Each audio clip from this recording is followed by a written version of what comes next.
Hello YouTube, and welcome back to another exciting episode in the life of a virtual airline pilot with me, Captain Mac.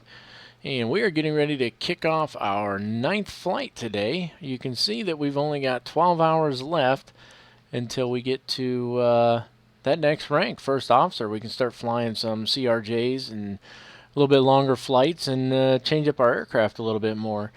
But for the moment, we are located right up here in KHII. You may remember our last flight took us up there to Lake Havasu from Phoenix, and we're going to be flying back down to Phoenix today.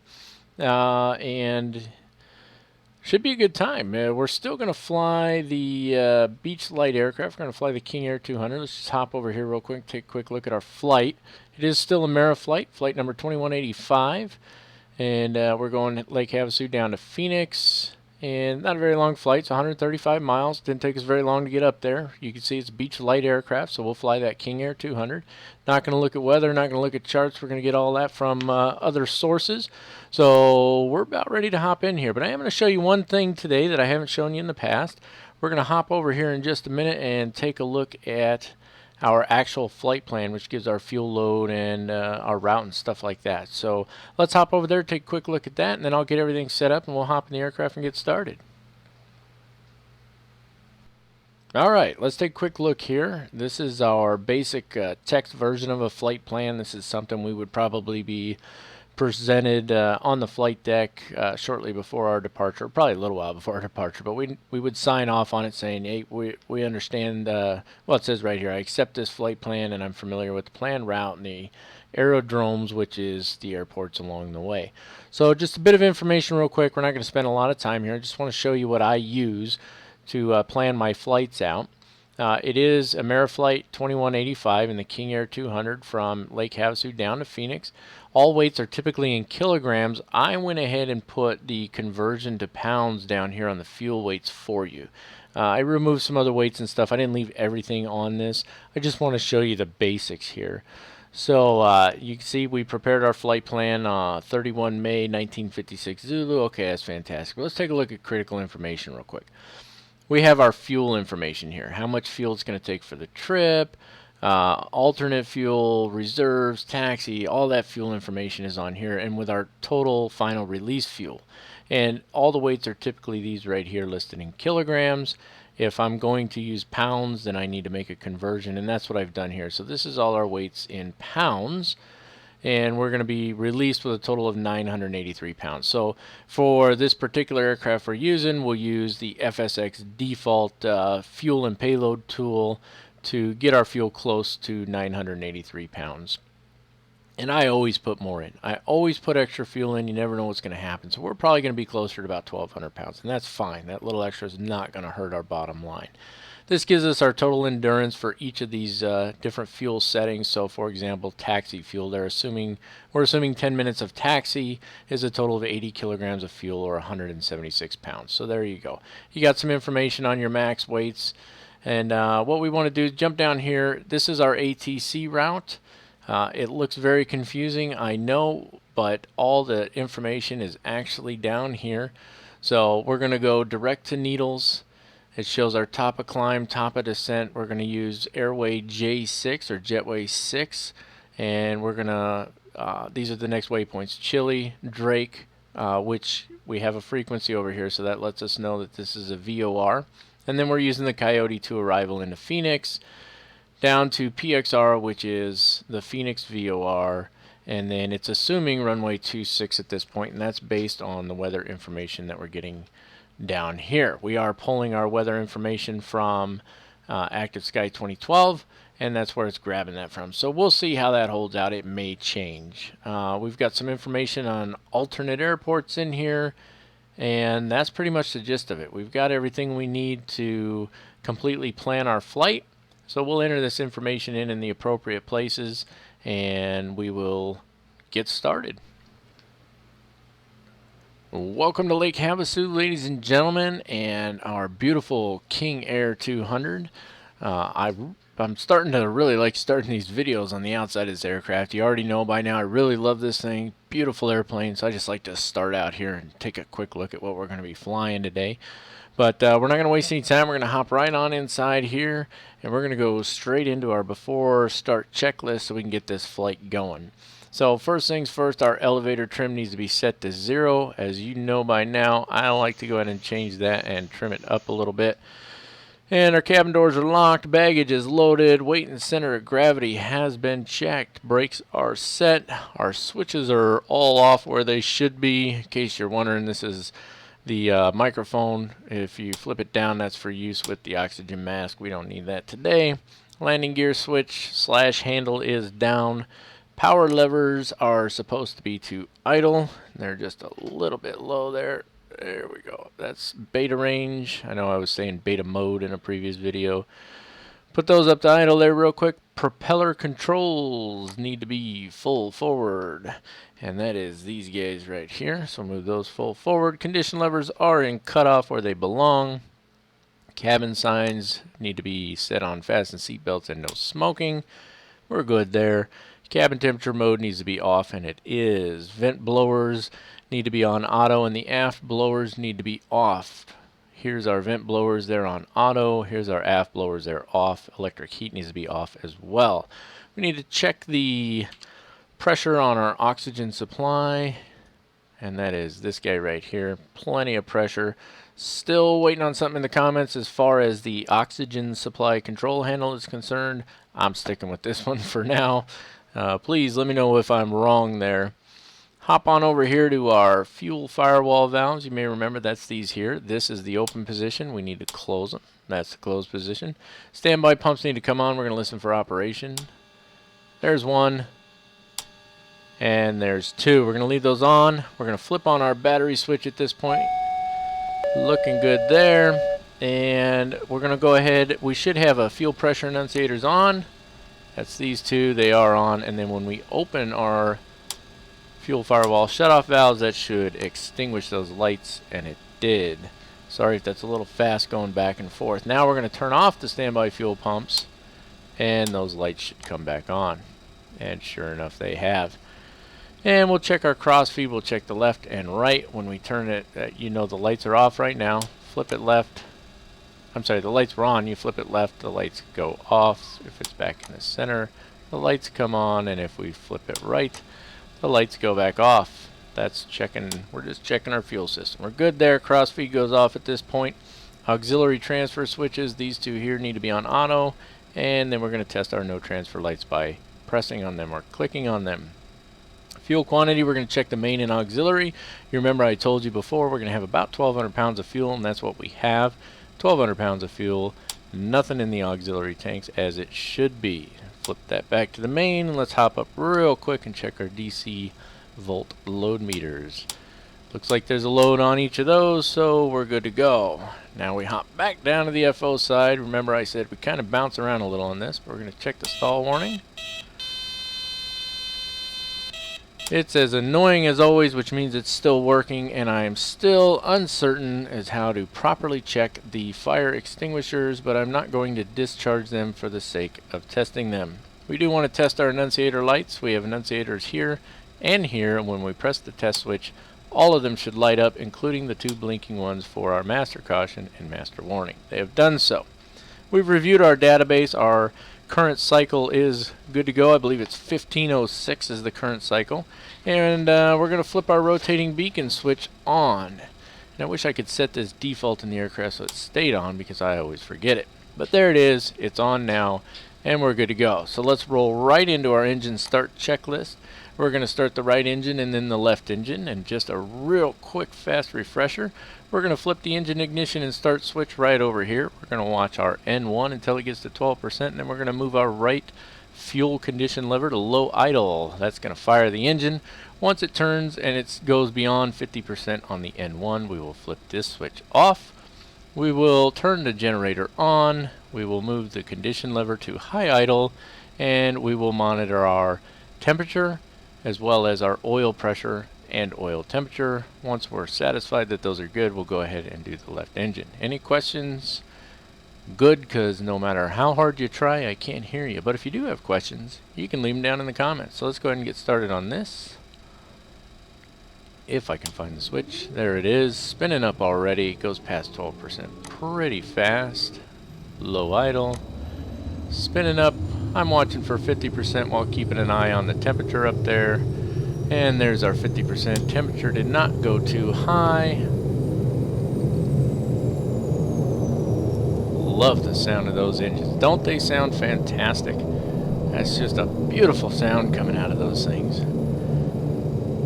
Alright, at this point we can go ahead and we can reset and then flip on our generator. It resets just by clicking it all the way up, and then it comes back down to the on position itself.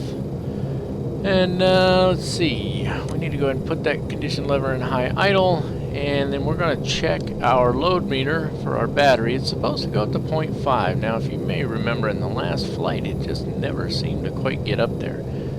Not sure why that was, but we'll go ahead and we'll give it just a few seconds here and see if it moves at all. If it doesn't, then guess what? I'm not going to worry about it too much, but you may remember in our last few flights it was in fact going all the way up to the 0.5 where it was supposed to be. So I'm not really sure what's going on with that. Maybe I have a setting on the aircraft that's killing my batteries. I don't know. I'll take a look at the maintenance stuff on this when this flight is done. But it doesn't look like we're going to get anywhere with that. So I'm not going to worry about it too much. Let's hop up to a little bit broader view here. Let's go ahead and flip that auto on now, if I can get to it. And let's start that left engine. Same procedure as it is for the right engine, with the exception of we're technically supposed to turn that generator off. We're already past 12%. We do not move the condition lever to high idle at any point on the left engine for the start procedure. Spooling up past 50% now, we can turn that off, turn that on, monitor our temperature for a minute, keep an eye on our oil temperature as well, and our oil pressure. They're in the green, they're looking good, everything's fantastic. Now we turn on the right generator by resetting it, and the left generator by resetting it, and they are on and good to go. Now at this point, we can move our right condition lever. Let's see. Yep, down to low idle she goes. Low idle it is. And now we go right into our after start text. There's that talking problem again. We go right into our after start and taxiing checklist. So it's technically our before taxi checklist. We're going to check our voltmeters. You can see that they're pretty low. Hoping our batteries don't die on us. Not sure why the test bounces them all the way up there. That's for our volts, I guess. Maybe that's the load. That's the percentage of load, and that's the voltage. So there we go. Good to go. Avionics master switch needs to come on at this point. That's this guy right here. Flip her on. Lights are going to be as required. We're going to need nav lights, recognition lights, strobe lights, and of course we'll be flipping taxi lights on for taxiing as well. Cabin temperature mode as required. It's very simple. We'll flip that to auto. Instruments have been checked. Brakes will be checked during taxiing, and that leaves us with the before takeoff checklist. So what I'm going to do right now is I'm going to do all of my last second checks and make sure everything is just how I want it to be, and then I will hop back in here with you and we will kick this flight off. Alright, our pushback is complete. We're just about to taxi out to the runway here. Our A-cars is running. Everything is as it should be, with one little tiny exception. This is driving me nuts. You may remember our flight plan. We showed it to you real quick before the start of the flight. We're going up to Needles, we're using Chile, and then we're going to use the Coyote to arrival starting at Drake and all the way on down. I cannot remove PXR for some reason. Now let me show you why that's a problem real quick, just so you understand. We'll just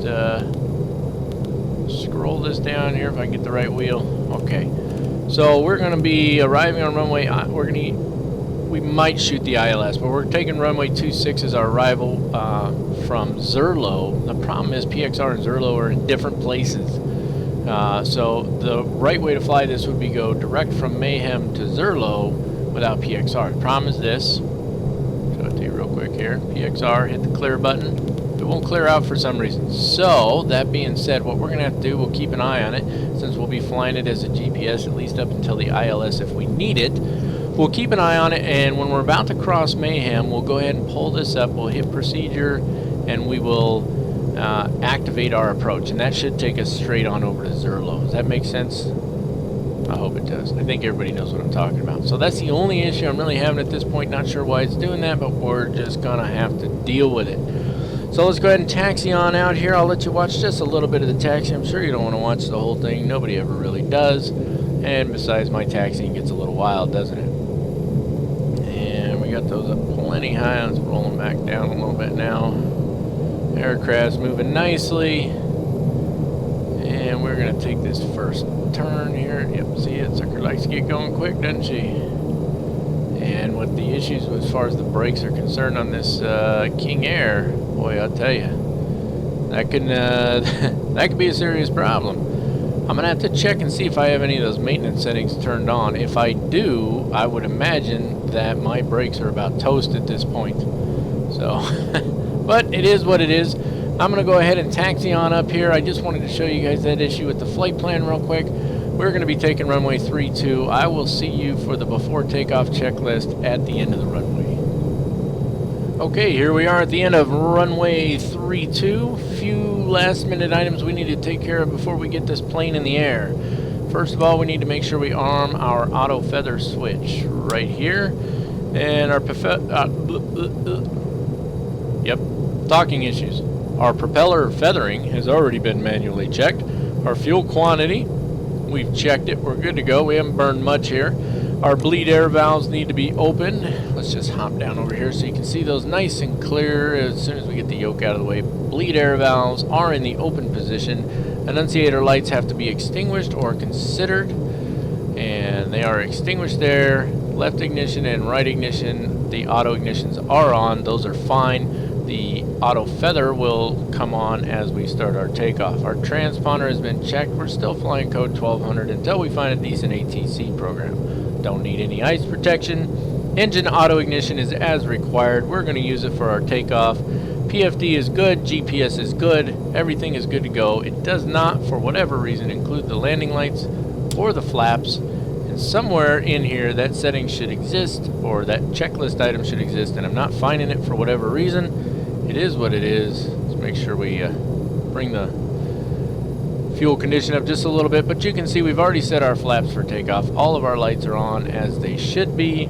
So we're getting ready to take off here. We're going to rotate at 94 knots indicated airspeed, and after we take off, gear up, flaps up, yaw damper, climb power set, propeller sync on, auto feather off, all those things after takeoff checklist.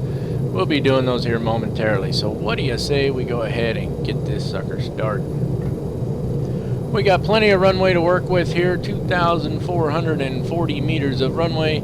Should be more than enough to get us up in the air. This airplane has a lot of power.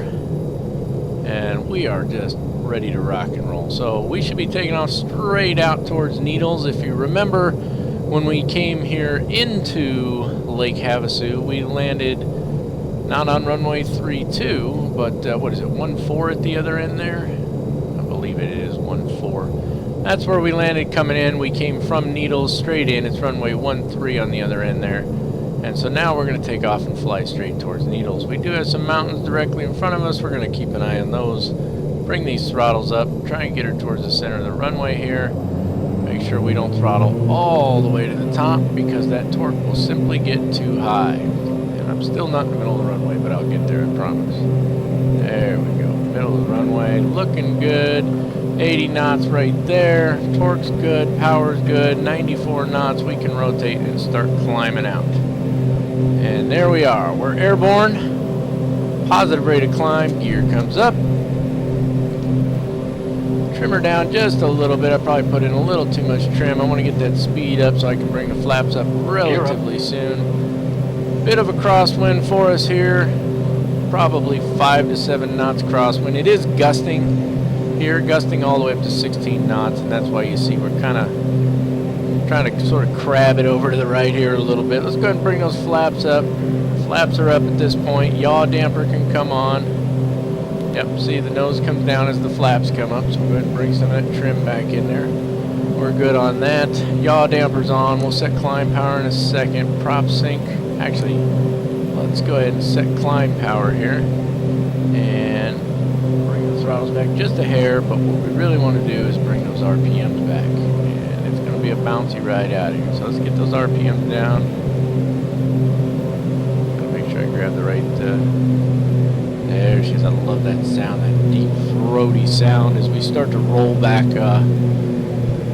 on our prop pitch there. Just rolling her back nice and easy. Whoop, a little too low. We want to be around 1800. So that's where we want to be, right about there. Speed's looking good. We're climbing, headed straight towards needles. Everything's good there. Yaw damper is on. Propellers are set. Now we can bring our prop sync in so that our propellers work together. Continue to fly the aircraft. It's a little easier to do when you're actually in a three-dimensional world instead of having to look. It's just easier to look around. Let's look at it that way. Bring that nose back down just a little bit. What else we got? Auto feather needs to come off for our climb checklist. Let's turn that off. We're good there. Still looking good on everything else. And that's it for the climb checklist. So we can go ahead and put our flight director on, put our autopilot on. I've already set us to 21,000 feet, which is what we're flying at. We should be able to click nav on, and it should jump right on over to our nav line here and take us on out to Needles. We're currently climbing at 1,900 feet per minute. And you know what? I'm going to stick with that for the moment, just for a couple minutes. Just want to get up in the air. We got some mountains around us here. We want to get up above those real quick, and we're pretty good as it is right now, but I just want to get us up a little quick. So we're keeping an eye on our speed. I don't want to drop below 150, so when that speed bleeds off a couple more knots, I'll bring that trim down so that we're not climbing quite so fast. Nice healthy crosswind in there. Let's just take one last look and make sure that we did everything on our climb checklist. Our landing gear is up, flaps are up, yaw damper is on, climb power is set, propellers are at 1800 RPMs, prop sync is on, auto feather is off. We're monitoring our engine instruments, which is all of these guys right here. Taxi lights can come off at this point, so we'll click those off. Landing lights will stay on until we cross 10,000 feet. Cabin signs will remain as they are. Cabin pressurization should be good to go. We can go ahead and roll that up a little higher now. This is the aircraft altitude. We're going to set that to 21,000 feet right there. And we want to make sure that our rate stays centered there. We don't need a max rate or anything like that. So I think we're good to go on everything. That is our after takeoff checklist. I'm going to take it on up to cruise altitude of 21,000 feet or flight level 210. And when we get up there, I'll hop on here real quick and we can do our cruise checklist. And then we'll hop on over and we'll do our descent checklist when the time comes. So I'll be seeing you guys in a few minutes.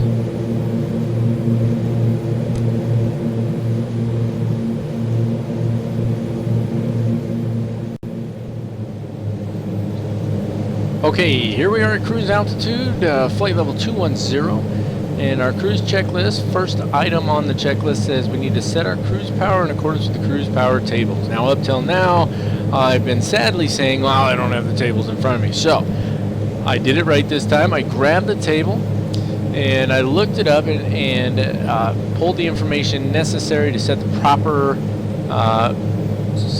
cruise power. So the first thing you want to do is you want to check your outside air temperature, which I found where to do that at, in case anybody's wondering. You hop down here. Here's your outside air temperature. We're just a little below 10 degrees Celsius. And at 20 to 22, or at 22,000 feet and 20,000 feet, it's an even number. So you have to sort of, extrapolate between the two is what you have to do. And that's what I've gone ahead and done here, is extrapolated. But basically at 21,000 feet, we want to have our torque set at 2,230 foot-pounds, which will put our fuel flow at around 350 pounds per hour. But the key is that our RPMs need to be at 1,600, give or take a little bit. We're just a skosh over 1,600 RPMs here, 1,670 on each engine. And if you go to 2,240 pounds of torque, you're going to over-torque your engine. So you can see they're off just a little bit, and that's because of the quirks in my throttle quadrant over here, making it difficult to get them both exactly the same. So I got them both pretty close to 2200 RPMs. They're just a skosh low, but this should be giving us a speed, let's see, for our weight, it should be giving us a speed around 214, 213 knots, and look at that, 213 knots indicated airspeed, spot on the money. So that's why you use your performance tables, your cruise power tables. So we've used the cruise power tables, we've set our cruise power in accordance with those. So at this point, all we're going to do is monitor our engine instruments, these guys right here, and we would monitor our fuel. I say this every time, you monitor your auxiliary fuel to make sure that it's flowing out of the tanks evenly. We don't have any auxiliary fuel, so it doesn't really matter. So we just leave it on the main there and make sure that we're not going to run out of fuel. Other than that, there's nothing left to do except monitor instruments until we get ready to start our descent. So I'm going to go ahead and leave you for now. We'll jump away with one of these gorgeous views of the desert landscape below. Can't see much from there, but you get the point, and I will see you guys just before top of descent. Okay, we're getting close to our top of descent at this point, and we need to do our descent checklist.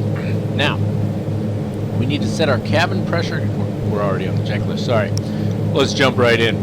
The first item on our checklist, we need to set our cabin pressurization controller, and we need to set the altitude selector knob to the landing field pressure altitude plus 500 feet. Now, last time I said I wasn't too worried about it, but listen, I'm gonna tell you how to do this, and I'm gonna do it real quick because we're close to the top of descent. Okay, here's how you find pressure altitude. You take the difference between the altimeter setting and the standard setting. Okay, so the altimeter at Phoenix is 29.85 and standard is 29.902, so it's a difference of 0.07. Multiply that by 1,000, okay? And if you want to know why you do that, I'll explain that another time. Multiply that by 1,000, that equals 7, okay? And because it's lower than standard pressure, you actually add to the field altitude. So the field altitude at Phoenix is 1,135 feet plus 7 equals 1,142 feet. So our pressure altitude is 1142. So to set this properly, we need to set our landing field, we need to set it to our landing field pressure altitude plus 500 feet. So it's 1142. Okay. And what are we setting here? We're setting the cabin altitude, which is the outside one. So 1142 plus 500, we could just call that, that would be what? Oh, my brain doesn't want to work now. Hello. Oh, there it is. So 1142 plus 500 would be what? 1642, right? So we'll just put it right there, about 1500, and that should be good. And then our rate control selector knob, that's this one right here, needs to be set at the 12 o'clock position. Altimeter will be set once we cross below 18,000. Cabin signs as required. Windshield anti-ice as required, and power as required. All right. So all that being said, we need to get down to 12,000 feet by the time we get to the waypoint right here, Brusser. All right. So let's bring this down to 12,000 feet. 12,000. There we go. And then let's change our vertical speed. And let's start on down. And what do we got here? We got 10, 9, 8. We got about 13 miles. So we're going to have to go down kind of quick. And our max speed at Brusser is 250 knots indicated. We're going to have to bring our power back a bit here. So let's go ahead and bring that power back. You can see our torque is coming down as we bring the power back. Torque starts coming down. We can take a look here and just make sure we've got these even because my throttle quadrant likes to act up a little bit. Keeping an eye on our airspeed. We're fine with the increased airspeed, but we need to be at 12,000 feet when we get to Brusser. Right here. We're not that far from it. From Coyote right now, we're just about 3 miles, 2.5 miles. All right. We're coming down below 20,000 feet right now. We got a little ways to go, so we're going to have to descend a little bit faster. So let's bring our descent rate down to 1,800 feet per minute. Go ahead and bring those throttles back just a little bit more here. Okay. And then our next altitude restraint, if you will, or altitude restriction is we need to be at or above 8,000 feet at Zerlo. You remember when we get, as we pass Mayhem, which is the waypoint right after Brusser, we're going to go ahead and activate our approach and head on over to Zerlo. Okay? So our speed's looking good right now. And we're just going to watch this for a second. I just want you guys to see how this goes here. We're coming up on Brusser. We are definitely going to be too high because you can see here we're 3.5 miles from Brusser. Now we're supposed to be at 12,000 feet. We're not going to make it down to 12,000 feet. Okay, so we should have started our descent sooner, but I wanted to make sure that I had that information on pressure altitude so that you guys knew not only how to calculate it, at least a really quick way to calculate it, but also so that you knew how we were setting our cabin pressure down here. So that's what I wanted to show you. We're going to be a little high. That's all right. I'm going to keep trucking along here, and when we get to Mayhem, just know that I'm going to go ahead and zip on over to Zerlo, which is going to be off to the left here. And I'll have us all set up. So either just before we get to Zerlo or just after we pass it as we're getting set onto our final approach, I will come back on here and we will do our approach checklist. So I'll see you guys in a few minutes. Okay, we're just a few miles from Zerlo now, which is the start of our approach, and things are going to go kind of quick once we get there. We're 7 miles out now, so I just wanted to take a second. Let's do our approach checklist real quick. We want our prop operation to be between 1750 and 1850 RPMs. That's for the approach. They'll go full forward once we get on to final here. So let's bring those up to around 1800. I'm letting my speed slow on purpose. I want that speed to come down a little bit. Get those up around 1800. All right. Let's see. Pressurization check, we did that a little bit ago. We're good on that. Cabin sign's good. Auto feather switch needs to come on. So let's flip the auto feather switch on. Quick pop quiz here for anybody who was or wasn't paying attention. Does anybody know what I missed? A critical element before we took off from Lake Havasu. Something that's not on the checklist but that we're supposed to do. Let me know down in the comments if you know what that was. Let's see, flaps are going to go to approach mode. Not quite yet. We're still a little fast. We're a little far out for that. But that'll happen here pretty soon. Gear will come down when we're on final. Landing and taxi lights are already on because we are below 10,000 feet. And the prop sync will come off when we're on final as well. And then once landing is assured, flaps will go to full. Yaw damper will come off. Prop levers will be full forward, and we will land the aircraft. So that's our that's our approach checklist.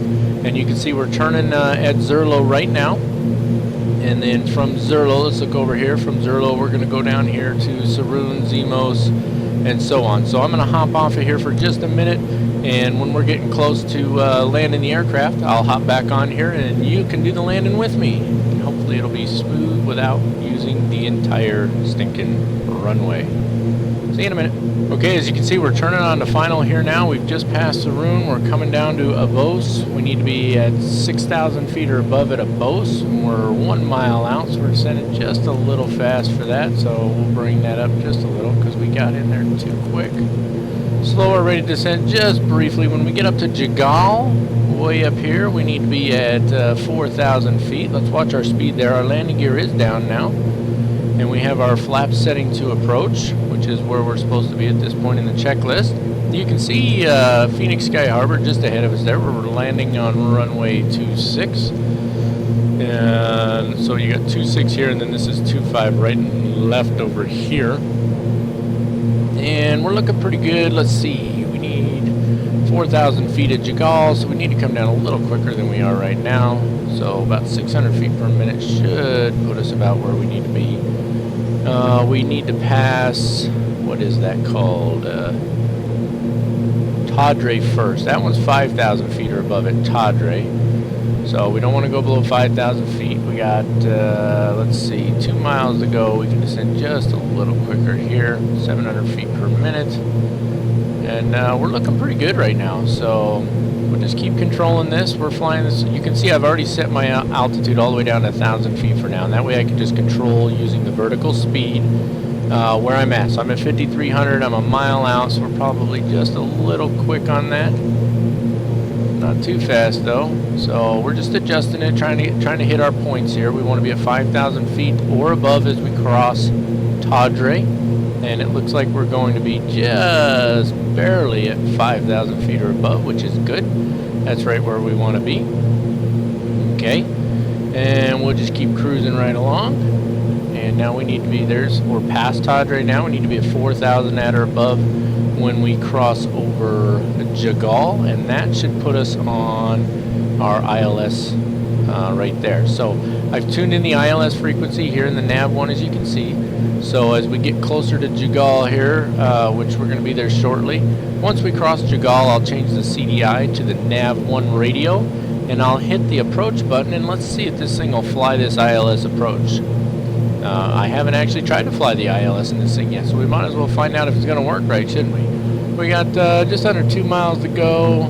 We need to get down just a little bit faster here.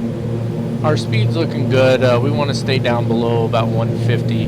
And once we're established, if we can get established on this ILS, once we're fully established, we'll go ahead and bring full flaps in. If we can't get established, not a big deal. We'll bring in full flaps. We are going to fly the approach by hand. I just want to see if it'll intercept the ILS frequency the way that it's supposed to, since we've got it tuned in here, and we're just going to flip this CDI here. So that's really all I'm doing right now, is I just want to see how well it intercepts the ILS. And we got down just a little, just a hair quick there. So let's change this to nav 1. There we go, nav 1. Oh, it looked like it did it for us. It did. Did you see that? I didn't notice. I was so busy trying to get ready to switch it. It changed it for us. I had the frequency tuned in. As soon as we crossed Jagal, it grabbed it for us. You can see we're on the glide slope. We're on the localizer. Everything's as it should be. So we're looking good. Let's bring flaps in full.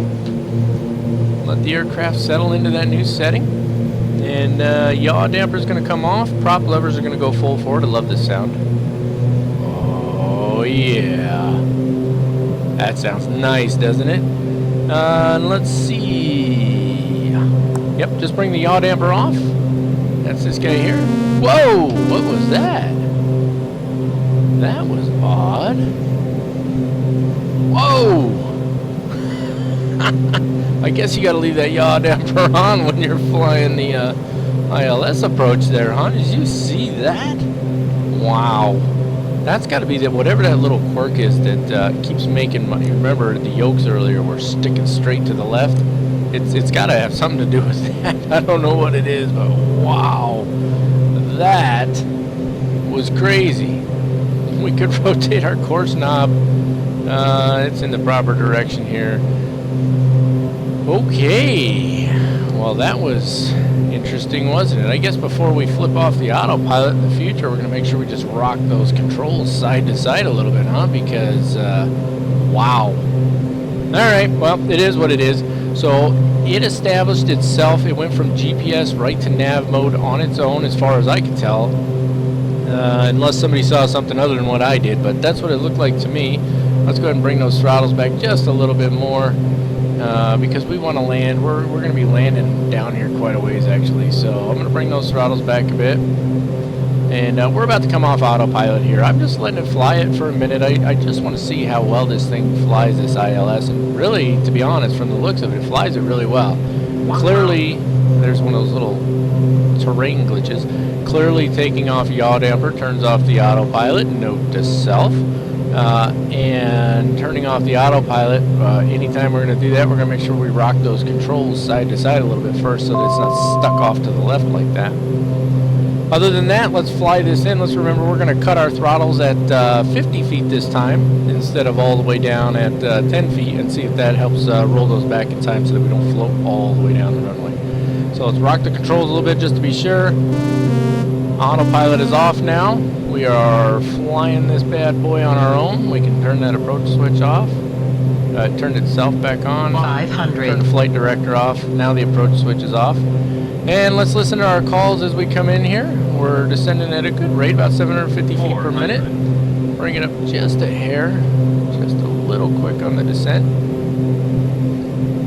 And we have just a touch of crosswind from the right. It's not too bad, just a little bit. A little trim coming in there. I'm leaving the throttles just about where they're at. And let's listen to these calls all the way in here.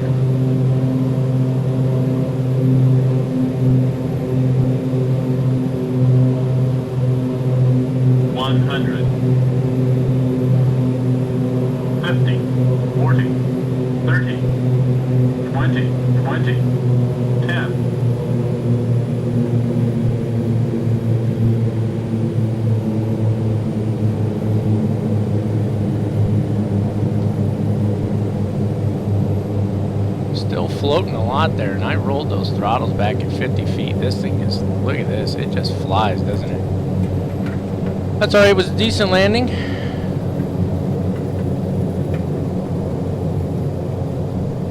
And she likes to, because those throttles act a little weird on me. There we go. That's what I'm looking for right there. Get that reverse thrust to come in. I'm not using the brakes on this. I'm trying to get out of the habit of doing that. Bring them up into beta range here. You can hear the beta range. Sounds beautiful, doesn't it? I'm trying to just limit my use of the brakes. We're still going a little fast. I don't think the reverse really worked properly because of that little glitch I got with... Alright, we'll take the exit here. That little glitch I have with my controller, I think that kept the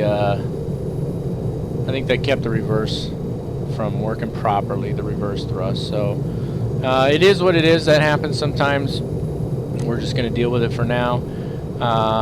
Yeah, so let's turn onto the taxiway here, get our throttles up enough to get going, and maybe. Yeah, I rolled the throttles back at 50 feet, guys. So at 50 feet, I pulled the throttles all the way to 0, and we still floated quite a bit. So something to keep in mind. Maybe we could roll them back. I don't know about at 100 feet. I was going a little fast too, though. My landing speed should have been a little slower than that.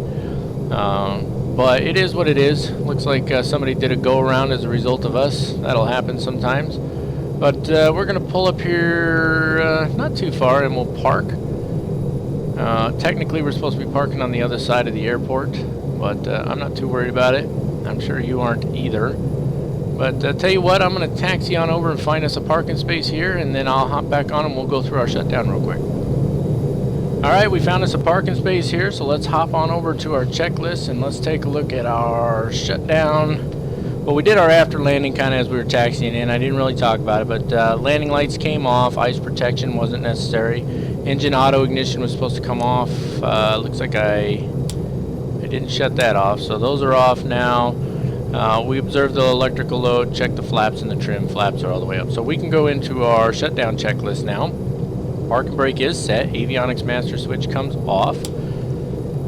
And let's see, auto feather switch comes off at this point. Light switches all come off with the exception of the beacon. So turn those off. Was prop sync off? We were supposed to turn prop sync off. I forgot to do that on final approach. That was my mess up.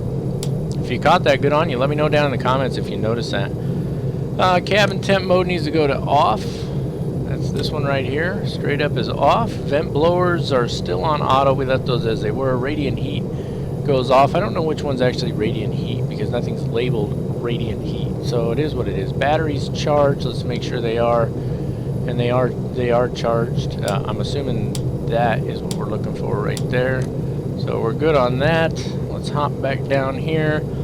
Engine temperature needs to be stabilized for up to 1 minute. It's been right where it's at since we pulled in and parked. Condition levers need to go to cutoff at this point. There's engine 1, there's engine 2, and then we want to feather the props. Remember, that allows a little lock pin to go in. Not entirely certain of what that lock pin does, but it's there. So if anybody's ever flown a King Air 200 or 350 in the real world and you understand what that's for, please put something down in the comments. We can all learn from that. We already checked our DC and volt load meters.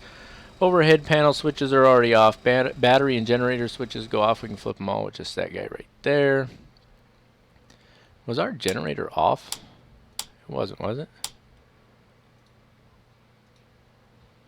I swear that generator was in the off position. That doesn't make sense if it is, but then our battery wasn't getting charged the whole flight, and that's not good. Oxygen control handle, that's this one here as far as I know. Wheel chocks we'll put in once we climb out of the aircraft. We'll tie it down, and any external covers will go on at that point. So that is it. We are done with this entire flight. Let's hop on outside of this beautiful aircraft here. There she is. That is our flight from Lake Havasu back down to Phoenix. I'm going to hop on over and close out ACARS real quick so we get credit for the flight. And we won't be doing a website closeout on this one either. As I said in previous videos, if you guys are interested in seeing the closeout of the ACARS and the website, please let me know down in the comments. I'd be more than happy to start including those back into the videos. In the meantime, this has been a fantastic flight. We didn't have any issues on this. Everything worked like a champ, and it was a blast. I really enjoyed it. and I hope you guys did too. Please give a thumbs up down below, and please subscribe to my channel. Leave any comments, questions, or concerns down below as well. I will be looking at those. I will be reviewing them and answering them as quickly as possible. I do make a point to look at all my comments. So please leave something down in the comments. And if there's any particular flights you'd like to see, or any particular aircraft you'd like to see or learn something about, please put that down in the comments as well. And one of the things I was thinking about maybe doing was a short video that's just a tutorial of the startup of this aircraft, or another aircraft for that matter. And if you're interested in seeing something like that, once again, please let me know down in the comments. I'm Captain Mac. It's been a blast. I look forward to seeing you guys in the air next time. Have a fantastic day.